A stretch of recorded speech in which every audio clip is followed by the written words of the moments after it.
Advise them to do that. How much? It's $10 per bag. Wow, $10 per bag. And I think, Mr. Klein, you and Mr. Schroeder, your airlines cumulatively have spent $26 million paying gate agents between 2022 and 2023 to catch passengers whose bags are a little bit too big. $26 million.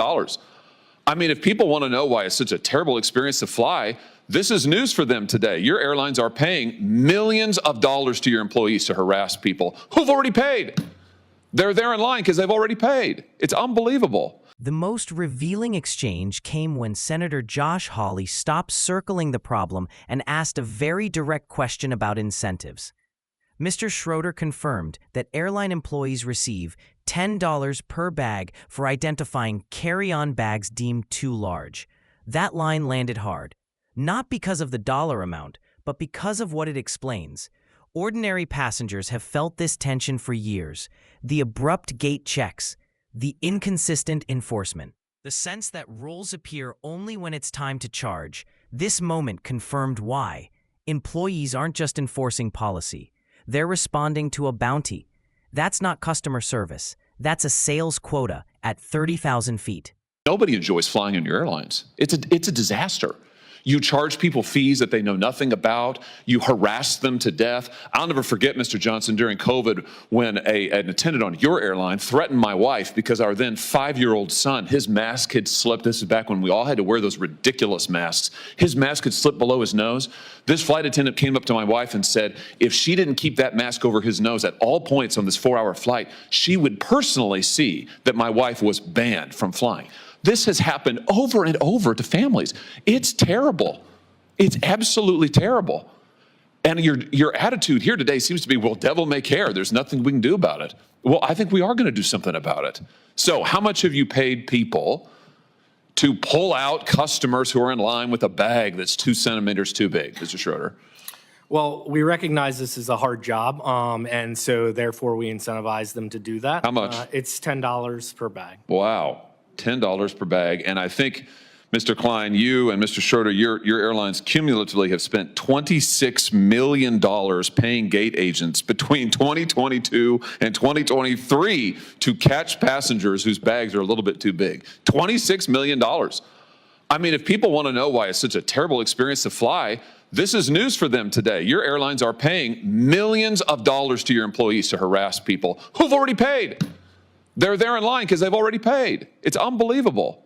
By the way, let me just ask you this while I have you here. Why is it that you charge different people different fees for carry-on bags? Why is that, Mr. Klein? Why isn't it just a flat fee? Why is it that I might get charged one fee, but my wife might get charged a different fee? Why is that? So overall, our job is to generate the most revenue we can, so we can be profitable as an airline. If we're not profitable, actually we have costs, and there's costs out there, and we have to make sure that we're above the cost line in order to make sure that we can run a profitable entity. Yeah, I got it. No, I got it. I got it. And money's the answer. So last year, your carry-on bag fees ranged between $15 and $99. That's extraordinary. One person might pay 15, somebody else might pay 99. How do you determine it? Is it based on personal characteristics? It's you charge never women more? It's never based on personal characteristics. You charge minors more? We do not, sir. What, just people who are suckers? I mean, how do you do it? Well, there is a cost to carry any kind of bag. Yeah, but why do you charge some people more? I understand the cost, and you make clear money's your bottom line. I get that, but why is it that you're charging some people what, triple, quadruple the amount?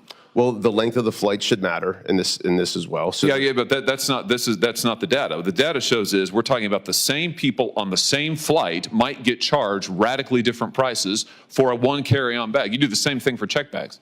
Why is that? Right. So just for the record, the $99 charge has been reduced to $79 as a maximum. And what ends up happening here is we want to make sure that we can get the best price to the best people at the right time. The best people? Who would they be? Sorry, let me rephrase. The right price. Are those the people who, what? I mean, no, explain it to me. I'm interested. Who are the best people? Well, that was the misstatement, sir. What we're trying to do is get the right price at the right time. And what that also means is making sure that if someone's on a flight that's now filling up, And we have a lot of, as we talked about, unbundled pricing. And they get screwed. So like if you have the misfortune of having to book your flight at the end because maybe something's been canceled, then you're going to get screwed. Is that what you're telling me? You're not one of the best people. Are you referencing just fares? I'm just responding to your testimony. I'm listening to you, and you just said as a flight's filling up, you're going to get charged more. Not always. Sometimes you'll get charged less. Exactly. Right. Sometimes. Right. But you'll never know. Right. That's the beauty of it. It's like Russian roulette. Flying on the airline is. I would disagree, you have no idea in the world. I would disagree. Wait, no idea. You just said it. It's very transparent. We'll have it. Listen, there'll be a transcript generated, and I'll send it to you with a bow on it. You can read your own testimony just now. You have no idea what the fee is going to be ever. Mr. Schroeder, what about you? Your airline charges, sometimes it's $0 for a bag checked. Sometimes it's $99 for a bag checked. On a first, sorry, that's carry-on. Excuse me, carry-on. For checked bag, it could go from $0 to $138. Who knows what it's going to be? Why do you vary it so much? Is that fair to the consumer? So it depends again on routes, and so there's just demand around that. No, but that's not true. We're talking about people on the same flights. Their prices may vary by huge astronomical percentages. Why is that? Well, that happens on airfare as well, and it does, and I want to talk about that next. I'll explain the model and how we think about things. So increasing ancillary historically has brought the fare down, and I brought up earlier that nearly 50% of people are not paying for a bag or a seat. We are providing options that people are deciding whether they want that or not.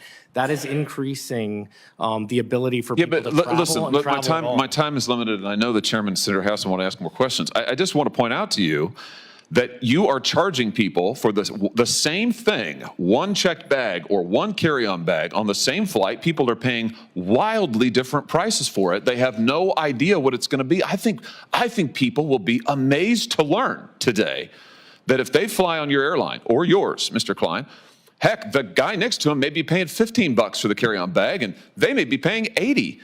Last thing, Mr. Chairman, I know you're indulging me. I'll be really quick on this, but Mr. Schroeder, you just mentioned that you also use this so-called dynamic pricing for seats, for seat fees. Why do you make people enter in their age and their geographic location and their gender before they can even see the cost of a seat? Why is that? That's been in place since 2014. Yeah, but why? It's because you're using those personal characteristics to generate the fees? No, absolutely. To generate the prices? Well, then why else do you require it? Mr. Klein, you do the same thing. Why is the gender relevant to what the seat is? This is all information that's needed in order to complete the transaction. No, it's not. Delta doesn't do it. United doesn't do it. You don't need somebody's gender in order to do it. You use it, clearly. You're using it to generate the prices, right? We do not, sir. It's not based on personal characteristics? Not at all. You don't use algorithms to set the price of seats? That's a different question. So you do use an algorithm, and you do make them enter all their personal information. What's your definition of algorithm, sir? Oh, for heaven's sake. Well, because algorithms are ways for people to be able to come up with calculations, which is a faster way. It's more efficient than a human being doing the same exact work. So, I'm trying to answer your question, sir, in all sincerity, and I don't know how else to answer it. This hearing wasn't really about bags or seats. It was about whether complexity is being used to serve customers or to manage them. When a business model depends on surprise, inconsistency, and paid enforcement at the gate, the problem isn't communication, it's structure. That's why this moment matters.